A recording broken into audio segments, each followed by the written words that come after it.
सी बात है ये। और गिरिराज बाबू से बोलिए कि अगर जातिगत समानता की बात हम भी चाहते हैं कि एकता हो, हम ये भी जानते हैं कि जो इस्लामिक कट्टरवाद है वो देखती है कि ये विभक्त रहे, मैं उसके खिलाफ हूं उसके भी, लेकिन गिरिराज बाबू से ये भी पूछिए कि भूमियारों का कंस्टिट्यूएंसी देख के ये नवादा और बेगूसराय से ही खाली काहे खड़ा होते हैं, काहे ऐसा खोजते हैं जाति का।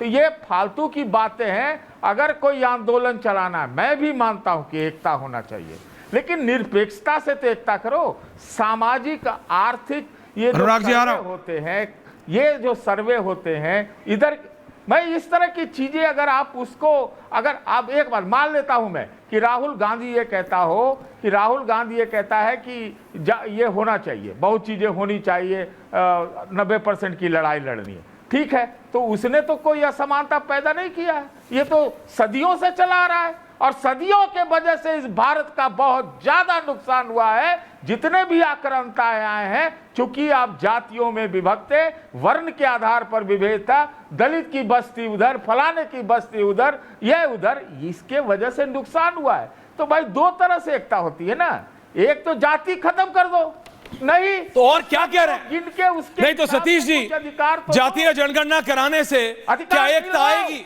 अधिकार दिलवाओ नहीं। हाँ, तो आप मुझे बताइए, आपने कहा चंद्रबाबू नायडू, मैं कह रहा हूं कोई भी हो, अनुराग भदौरिया जी, रतिंदर भाटिया जी, कोई भी हो, रंगरेज साहब कोई भी हो, देखिए स्वामी जी क्या कह रहे थे, बटो मत। अरे सब वही काम कर रहे हैं। हाँ तो गलत कर रहे हैं ना सर, इधर से चाहे उधर से। So it's time to call, वही करते हैं। जनता को एक साथ आना पड़ेगा, आपको दर्शकों। I've not asked for everyone on air. Anurag Bhadauria, Swami Dipankar and me, only 3 people. Thank you. जनता को कैसे, अनुराग भदौरिया, जनता को तो आपने गलत है। रात राजनेता के बोलने से दिन नहीं हो जाएगी। अगर कोई बीजेपी या बीजेपी को सपोर्ट करने वाली पार्टी भी ये मांगती है तो वो गलत है। मैं जो सोचकर मैं चाह रहा था कि सतीश जी शायद उसे समझेंगे। सतीश जी ने तो आप ही से छुटकारा मांग लिया। नहीं, छुटकारा नहीं मांगा उन्होंने। उन्होंने साधु और मुल्ला का बात किया, मैं कहूँगा कि मैं उन सन्यासियों में से नहीं हूँ। मैं इतना ही जानता हूँ कि एक एजुकेटेड सन्यासी होने के बाद मेरा समाज के प्रति कर्तव्य क्या है, मुझे उसका निर्वाह करना आता है। और 22 महीने से आज तक ना अपना आश्रम देख पा रहा हूं। चलाइए स्वामी जी। दादा मुझे बोलने दीजिए, मैं आप ही से कह रहा हूं, आप ही को संबोधित कर रहा हूं। सिर्फ इतना कह रहा हूं कि निर्णय समाज करे कि सभी कुछ मेरा राजनेता करेगा, मैं ऐसा नहीं चाहता। सभी कुछ समाज करे, मैं ऐसा भी सोचता हूं। और जब शुरू किया था सतीश जी, तब अकेला था। आज 80 लाख लोग, इतना डाटा मेरे पास है, 80 लाख लोग जातियों में ना बंटने का संकल्प लिए हैं। सब कुछ मेरे लिए खुदा या भगवान नेता नहीं हो सकता। कहीं तो खड़ा सतीश जी को भी होना पड़ेगा और कहीं खड़ा सन्यासी को भी होना पड़ेगा। मगर मैं इतना सोचता हूं कि अगर आज मेरा विचार गलत है तो संत रविदास जी ने जो कहा था मेरा विचार वही है, अंबेडकर जी ने जो कहा था मेरा विचार वही है। पर जातीय समानता के साथ मैं अधिकार से पीछे नहीं हटता। पर इतना जरूर कहता हूं, अधिकार देने हैं तो क्या उसकी जाति देखिएगा या उसका हालात देखिएगा। कहीं पर भी हालात बिगड़ सकता है तो हालात देखिए ना। मैं तो हालात देखूंगा। मैं वही कह रहा हूं। बस मैं मात्र इतना कह रहा हूं कि बहुत लंबे समय बाद कोई मनोबल जुटाकर निकला है। बस इतना है कि आप लोग राजनीति करें, वो आपकी चर्चा, मगर समाज संगठित हो, मेरा यह स्वप्न है। अनुराग भदौरिया, भाटिया जी आ रहा हो, रंगरेज जी आ रहा हो। अनुराग भदौरिया जी आज समय है, सवाल ये है कि दलगत राजनीति से ऊपर बैठे हैं जातियों के ऊपर में, तो मुझे तो लगता है कि बीजेपी गायब हो गई।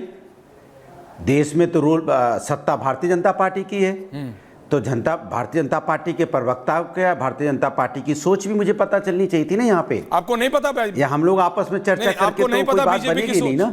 बात तो तब बनती है भारतीय जनता पार्टी के प्रवक्ता। भाई मैंने जानबूझ के आज नहीं बोला, क्योंकि मैं चाहता था कि स्वामी जी की पॉइंट ऑफ व्यू जाए। नहीं आपको करना है शहजाद के साथ वन ऑन वन। मैं 401 बार कर चुका हूं, 4001 बार भी कर लूंगा। आप अपना व्यू पॉइंट रखिए। कितनी बार होता है अनुराग भदौरिया जी कि आप अच्छा चलिए बोलिए। नहीं तो हम अरे सुन तो लीजिए, बात होने दीजिए। अब आप चिल्लाने लगे, मैं नहीं बोल रहा, मैं तो बोल रहा हूं। हम बोलने लगे, विपक्ष बोलने लगता है तो आपके भी पेट में दर्द होने लगता है। मैं तो टॉपिक पे ही आ रहा हूं। ये टॉपिक ही है कि भारतीय जनता पार्टी को जानबूझ के या तो बुलाया नहीं गया है या भारतीय जनता पार्टी नहीं आई है। यही तो एजेंडा है देश के अंदर चलाया जा रहा है। भारतीय जनता पार्टी को कैसे बचाया जा रहा है? भारतीय जनता पार्टी का व्यू आना चाहिए था ना, बचाया जा रहा है। दीपांकर जी आपको नहीं पता बीजेपी का व्यू? जी कहें कि भारतीय जनता पार्टी की तरफ से बैठे हैं, नहीं पता। बीजेपी कहे जाति जनगणना, अच्छा कैसे पता चलेगा? जब एक बार कहते चुनाव में आएंगे तो फिर वो बैकवर्ड की बात करने लगती भारतीय जनता पार्टी, और जब चुनाव खत्म हो जाता है तो फिर उसका स्टैंड दूसरे टाइप का हो जाता है। तो सवाल है, भारतीय जनता पार्टी कंफ्यूज है। भारतीय जनता पार्टी क्या जाति जनगणना की बात करना चाहती है? कई बार कहती है हाँ, आप क्या करना चाहते हैं? कई बार गोल गोल करती है। सवाल ये आप क्या करना चाहते हैं? मैंने लास्ट चेक किया, आप समाजवादी पार्टी के प्रवक्ता थे। सुनिए, समाजवादी पार्टी क्या चाहती है ये बताइए। बात तो सुन लीजिए। समाजवादी पार्टी सीधी सी बात करती है, समाज के अंदर में जाति जनगणना होनी चाहिए, समाज के अंदर में आर्थिक समानता आनी चाहिए, समाज के अंदर में सबको समान अधिकार मिलना चाहिए। समाज की जिस तरह से जो पीछे लोग हैं, जो जिस तरह से कुछ समाज हमारा पीछे छूट गया है, उसको हम किस तरह से आगे लेके आए, कैसे सामाजिक न्याय की बात हो, कैसे सबको समान अधिकार मिले, ये जिम्मेदारी हमारी है ना, हमारी आपकी तो जिम्मेदारी है। ये बोलना बहुत आसान होता है, लेकिन जो समाज से, जो तकलीफ से लोग गुजरते हैं, वो नहीं समझ पाएगा कोई। जो समाज, जो पिछड़ा समाज है, जो यहाँ पे दलित समाज है, किस तकलीफ से गुजरा है। कितने लोगों को मैं जानता हूं जो आईपीएस बने दलित समाज से, उनको उनके गांव के स्कूलों में पढ़ने नहीं दिया गया, उनको 10 किलोमीटर दूर जाना पड़ा अपनी पढ़ाई करने के लिए। बाद में कोई पेड़ पे बैठ के पढ़े, आईपीएस बने, क्योंकि उनमें लगन थी। तो ये समाज नहीं उनको आप समाज से दूर रखा ना, तो आप चाहते हो कि उनको उसको सामाजिक न्याय नहीं मिले? क्या आप चाहते हो पिछड़े जो लोग, उनको बाबा साहब ने सामाजिक न्याय के खिलाफ सोच के दिया होगा ना? आप सामाजिक न्याय के खिलाफ आरक्षण की नहीं, अनुराग भदौरिया एक बहुत सीधा आरोप लगा रहे हैं, आप सामाजिक न्याय के खिलाफ। होने दीजिए ना, बाबा ने तो अभी बोला नहीं, बिल्कुल। अच्छा, पूरी कीजिए अनुराग, बात पूरी नहीं जा पा रही है, प्लीज कंप्लीट।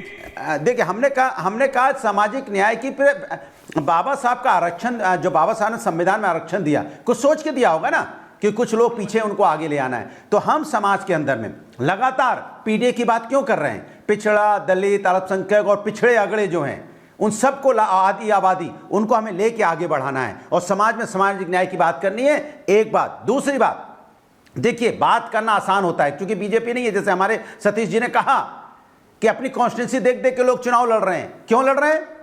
अभी तो बोल के चले जाते हैं टीवी डिबेट में सभी, उसके बाद आधारित वहीं हो जाएंगे जाके। इसलिए कहते हैं, मेरा सीधा सा मानना है, चाहे किसी जाति धर्म का हो, हम तो कहते हैं ना, हम तो धर्म का भी सम्मान, हम सनातन क्या है? सनातन सभी धर्मों का सम्मान करने वाला है। सनातन कभी नहीं सिखाता कि आप किसी धर्म का अपमान कीजिए। सनातन कभी नहीं सिखाता कि आप सहित यहाँ पे सनातन हमेशा कहता है सहित अहिंसा को अपनाइए, दूसरों का सम्मान कीजिए, पूरा वसुधैव कुटुंबकम पे चलने वाला है। तो हम तो सबका सम्मान करते हैं। हम किसी जाति और किसी धर्म के बारे में